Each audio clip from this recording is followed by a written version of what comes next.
beraiek boterera iristen direnean abanguardian jarriko dutela Gipuzkoa, eta entzuten diedan bakoitzian pentsatzen detena da, barkatu, baina Gipuzkoa abanguardian dago aspaldidanik. Hain zuzen, berrikuntza teknologikoan. Gipuzkoa da Euskal Herrian gehien inbertitzen duena berrikuntzan.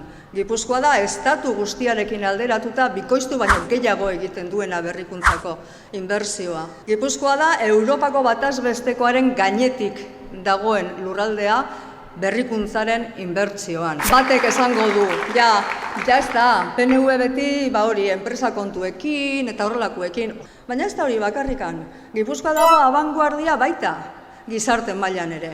Gipuzkoako gizartea da desberdinkeria gutxien daukan bigarrengo gizartea Europa osoan.